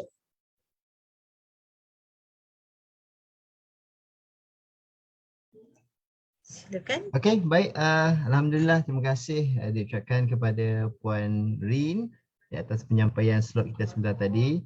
Jadi sepanjang saya dengar Puan Rin memberikan ceramah kot saya boleh kata pada petang ni, ataupun perkongsian lah pada petang ini, saya tak dengar lagi soalan-soalan daripada rakan-rakan. Mungkin Puan Rin boleh kita buka soalan, Puan Rin, boleh? Boleh, tak ada masalah. Kalau nak tanya terus pun boleh, nak tulis pun boleh. Okey, kalau ada persoalan yang timbul dalam fikiran masing-masing, segan lah kiranya nak tanya, boleh tulis di ruangan chat ataupun boleh terus bersama-sama dengan kami secara live di Zoom ini. Silakan kalau ada soalan. Dan saya pun juga Wadi, saya pun sambil membaca pandangan daripada Dr. Muzaffar Shah daripada FSU kan, tak silap saya ni. Okay, terima kasih banyak-banyak doktor. Okey, so tuan-tuan dan puan boleh juga sama-sama baca dekat situ kan. Okey. Di akhir sekali tu Dr. Muzaffar pun ada bagi semangat dekat kita semua, don't feel afraid or shy to come forward to deal with the issue of stress, don't just wait and hope, pray for the problem to go away by itself. Please be brave to ask for advice and seek help. Dengar tu tuan-tuan dan puan. Jadi maknanya sebenarnya stres ini kan memanglah kadang-kadang kita tak cari dia, okey, ataupun dia datang sendiri dekat kita. Tetapi dan kalau kita tak cari find solution, okey, dia boleh memakan diri kita. Tu yang jadi depression tu kan. Tu yang jadi depression tu.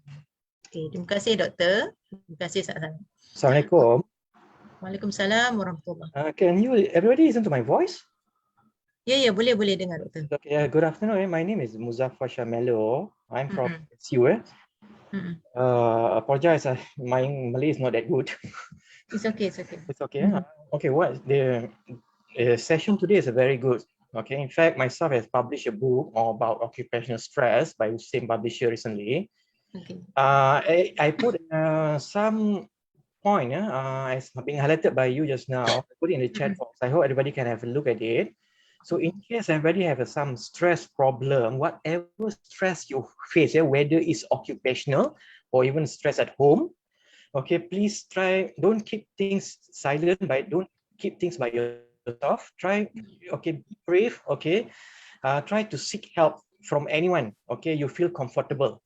Okay, please don't keep silent, don't keep to yourself, okay. Don't just hope and pray for the problem to go away, because it can develop into a very serious issue. Okay, very serious. We encounter so many news about distress, which eventually cause people to do so many horrible things. Okay, so I hope people can be brave, speak out, and take action. So what kind of action? I put it there, put it in summary. Okay. Okay, yeah. can have a look at the chat box. You either can ask help from our counseling department. Okay, you can seek help from this human resource department in USAID, or even a legal unit in USAID. Okay, they are very good people. They can help. Okay, us when we have this kind of problem. Okay, to go outside, you can ask help from Ministry of Human Resources. In Malay, we call it the Sumber Manusia, something. Yeah. Correct me if I'm wrong. Okay. If you don't like to go to ministry, government, okay, you can go to any NGO. There are so many NGO in Malaysia which can give you advice or even can help you, okay, to deal with the issue of stress. So I highlighted few of it. There are a dozen of it. Okay, I only highlighted few of it. So you can you can go to WCC, you can go to WAO. You can find this through online nowadays to locate for their phone number. Okay, that would be my my advice to everyone, because I'm teaching industrial relation law. I'm also focusing on human resources issue and occupational stress. So I think I feel obligated to say something about this point, occupational stress. That's the reason. I want to ask a question, to be fair, because the Jabatan Pendaftar did ask us to ask a question. Okay. Okay, I just want to ask a question, Puan Nur Hazrin. Yes. Something interesting just now. There would be some instances whereby your boss can send their workers, okay, to be counseling. Very attract my eyes just now. Is it possible for us to do the other way around for our workers to send their boss for counseling? The other way around. Okay. Fair, right? Not just the boss to send their workers. How about the workers? Feel something that the boss is not right, something wrong with the boss. The boss having a stress whatsoever. So is it possible for us to send our boss to be referred to you? Okay, doktor. Thank you. So, thank you. Have a nice day. Alright. Terima kasih doktor. Okay, so actually doktor pernah berlaku macam tu. Tapi dia it's not directly yang that group of staff yang referkan bos dia kepada saya untuk di-counselingkan. Dia tak macam tu lah. Dia jadi begini, berdasarkan pengalaman saya, there's one of this PTJ department dalam USIM ni yang mana staff dia semua sekali stres dengan ketua tadi tu, dan semua staff tu datang jumpa saya untuk sesi counselling, sama ada secara individu ataupun kelompok. Okay, beberapa kali sesi mereka datang berjumpa dengan saya. So setelah saya bersesi kaunseling dengan semua staff ni tadi kan, jadi di situ saya analyse case itu, saya analyse isu itu, dan pada pandangan saya isu itu adalah isu yang sangat besar yang mana saya perlu rujuk isu itu kepada pendaftar, ya, kepada Datuk Pendaftar, supaya sesuatu perlu dilakukan. Okey, dia panggil kena ada tindakan yang lain lah, dia bukan tindakan kaunseling lagi lah, dia kena ada tindakan di sudut dari aspek pentadbiran lah. Jadi di situ saya berbincang dengan Datuk Pendaftar dan selepas itu di pihak Jabatan Pendaftar itu tindakan lain lah, tindakan pentadbiran lah dia panggil. Okey, yang mana ketua tadi tu dipanggil oleh pihak pengurusan dan sebagainya lah untuk diselesaikan isu tersebut secara pentadbiran, begitu ya doktor. Jadi boleh saja, tak ada masalah, okey, sama ada ia berlaku secara formal ataupun informal. Boleh, tak ada masalah. Okey doktor. So Itu you berdasarkan pengalaman saya lah. problem last time, you have encountered this kind of Ya, problem. betul. So you take action when you notice something which is not right, and when it's involved, a lot of people started to show similar symptom of stress. Yes. I wonder, how about if not everybody shows similar symptom, only one single individual shows similar symptom? Can this individual lodge similar action, take similar action against the employer, against the boss? Okey. Boleh jika staff tersebut betul-betul insist bahawa dia perlukan bos dia itu untuk dirujuk kepada saya untuk sesi kaunseling. Maksudnya dekat sini saya mendapat keizinan daripada staff tersebut, okey, dia benarkan saya untuk ketua dia atau bos dia itu untuk dipanggil sesi kaunseling, so saya akan panggil bos itu untuk sesi kaunseling. Itu dengan keizinan klien ataupun staff yang datang sesi kaunseling tadilah. Okay, if that's the situation, okay, tak ada masalah. Saya akan panggil bos dia itulah. Tetapi dia ada cabaran doktor. Biasalah kan bos-bos ni dia punya ego dia sendiri. Dia akan ada mindsetting bahawa apa silap aku? Apa salah aku? Aku buat salah ke? Aku rasa aku tak buat salah apa-apa. Aku rasa aku betul. Kan biasalah ketua ni kan dia ada ego sendiri dan dia ada perspektif pandangan dia yang tersendirilah. Jadi dekat situ ada cabaran sikitlah. Jadi tugas saya adalah untuk memberi apa dia panggil tu celik akal jugalah kepada ketua tu kenapa dia perlu datang ke sesi kaunseling ni lah. Sebenarnya untuk membantu juga masalah staff dia yang berlaku tadi tu untuk diselesaikan. Macam itulah. Dia kena ada dual relationship lah dekat situ. Professional dual relationship antara untuk menyelesaikan isu ni. Boleh, tak ada masalah juga. Okey, baik. Terima kasih kepada Puan Rin atas jawapan dan juga terima kasih kepada Dr. Zafar. Okay, that's my only question. Thank you. Okey, Dr. Thank you. Mungkin saya buka, mungkin ada 1-2 soalan lagi daripada rakan-rakan kita. Saya ingat saya ada masa sedikit saja lagi. Silakan kalau ada persoalan.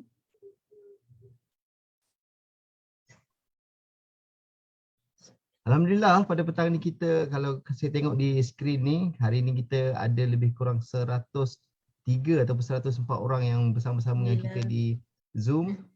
Saya tak sure di Facebook sekarang ni berapa ramai yang bersama-sama dengan kita. Saya harap semua dapatlah apa yang disampaikan oleh Puan Rin. Jadi kalau tak ada soalan, tak ada ke soalan yang lain? Okey, kalau tak ada saya anggap tak ada lah semua senyap itu. Jadi saya nak maklumkan yang link untuk kehadiran pada hari ini telah pun saya letakkan di ruangan chat. Jadi saya berharap rakan-rakan yang hadir bersama-sama dengan kita ni dapat mengisi kehadiran tersebut. Tapi jika ada sebarang masalah dengan link tersebut, mungkin boleh email ataupun PM saya sendiri yang mana ada nombor saya. Nanti saya akan cuba bantulah untuk memastikan tuan-tuan dan puan-puan dapat mata CPD kehadiran tuan-tuan pada petang ini. Jadi sekali lagi diucapkan ribuan terima kasih kepada Puan Nur Hazrin di atas penyampaian yang disampaikan sebentar tadi. Semoga manfaat itu akan kita peroleh bersama pada petang ini. Saya ingat apa yang rangkuman daripada apa yang Puan Rin sampaikan sebentar tadi, kehidupan kita ni sebenarnya sekeliling kita tu stres tu ada. Ada. Daripada atas, bawah, kiri, kanan, kawan, tak kira, kadang-kadang kucing pun boleh buat kita stres. Tapi bagaimana cara untuk kita hilangkan stres itu, itulah tadi cara yang telah pun diterangkan oleh Puan Cinta tadi. Hmm. Jika ada sebarang masalah, Puan ni ada bagi tahu tadi, boleh datang jumpa dengan dia directly. Boleh datang jumpa dengan Puan ni di Aras 2 bangunan Jabatan Pendaftar ni. Jadi saya kira manfaat itu insya-Allah kita akan dapat bersama. Sekian saja daripada saya. Apa saja salah silap saya mohon maaf. Sekian saja, wabillahi taufiq wal hidayah. Assalamualaikum warahmatullahi wabarakatuh. Waalaikumsalam.